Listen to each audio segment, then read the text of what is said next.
August મહિનામાં પણ ભારે વરસાદ, તાપીનું જળસ્તર વધવાની, નર્મદા બે કાંઠે થવાની અને સાબરમતીમાં પણ પાણી વધવાની અંબાલાલ પટેલની આગાહી. અંબાલાલ પટેલની આગાહી અભ્યાસ સાથેની અને સચોટ હોય છે. એ હવે બધાના ધ્યાનમાં આવી ગયું છે. તેમની આગાહી મુજબ વરસાદ તારીખ 3 થી 7 જુલાઈ દરમિયાન પડી રહ્યો છે. અમદાવાદ, વડોદરા, સુરત સાથે સૌરાષ્ટ્રમાં પણ વરસાદ પડી રહ્યો છે. હવે તારીખ 9 થી 15 જુલાઈ પણ વરસાદ વરસવાનો છે અને ઓગસ્ટ પણ ખાલી રહેવાનો નથી, એવી અંબાલાલ પટેલની આગાહી છે.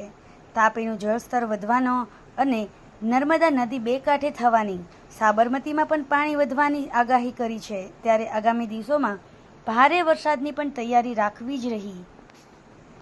ભાગોમાં આજથી વરસાદની શરૂઆત થઈ જવાની શક્યતા રહેશે. અમદાવાદ, ગાંધીનગરના ભાગોમાં પણ આજે વરસાદ પડવાની શક્યતા રહેશે. પણ ઉલ્લેખનીય છે કે મધ્ય ગુજરાતના ભાગોમાં આજે ભારે વરસાદ પડવાની શક્યતા રહેશે. દક્ષિણ ગુજરાત અને દક્ષિણ સૌરાષ્ટ્રના કેટલાક ભાગમાં પણ ભારે વરસાદ પડવાની શક્યતા રહેશે. આ ઉપરાંત મહીસાગરના ભાગો અને પંચમહાલના ભાગો કેટલાક ભાગોમાં પણ ભારે વરસાદ થવાની શક્યતા રહેશે.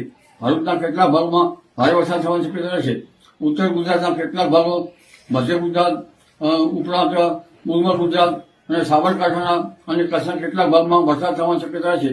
કોઈ ભાગમાં ભારે વરસાદ થવાની શક્યતા રહેશે. ઉત્તર સૌરાષ્ટ્રના ભાગો પર વરસાદ થવાની શક્યતા રહેશે. પશ્ચિમ સૌરાષ્ટ્રના ભાગો પર વરસાદ થવાની શક્યતા રહેશે. જામનગરના કેટલાક ભાગોમાં વરસાદ ઝાપટા પડવાની શક્યતા રહેશે.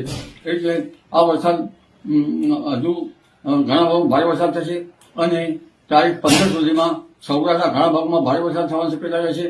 ગુજરાતના અન્ય ભાગોમાં ભારે વરસાદ થવાની શક્યતા રહેશે. આ ઉપરાંત 24 જુલાઈથી 30 જુલાઈમાં પણ રાજ્યના ઘણા ભાગોમાં વરસાદ થવાની શક્યતા રહેશે અને કેટલાક ભાગોમાં ભારે વરસાદ થવાની શક્યતા રહેશે. 2 થી 8 ઓગસ્ટમાં દક્ષિણ ગુજરાતના ભાગોમાં ભારે વરસાદ થવાની શક્યતા રહેશે. તાપી નદીનું જળસ્તર વધવાની શક્યતા રહેશે. નર્મદા નદી બે કાંઠે થવાની શક્યતા રહેશે. આ અરસામાં સાબરમતી નદીનું પણ આવરો આવવાની શક્યતા રહેશે. એટલે હજુ પણ ભારે વરસાદના લોકો ઘણા ભાગોમાં થઈ રહ્યા છે. સમાજ માટે, સત્ય માટે, સત્યપૂર્ણ સમાચાર પ્રસારણ આપના મોબાઈલ પર તરત જ લાઈક કરો, શેર કરો અને સબસ્ક્રાઈબ પણ કરો. અને હા, ઘંટડી વગાડવાનું ન ભૂલશો. આભાર.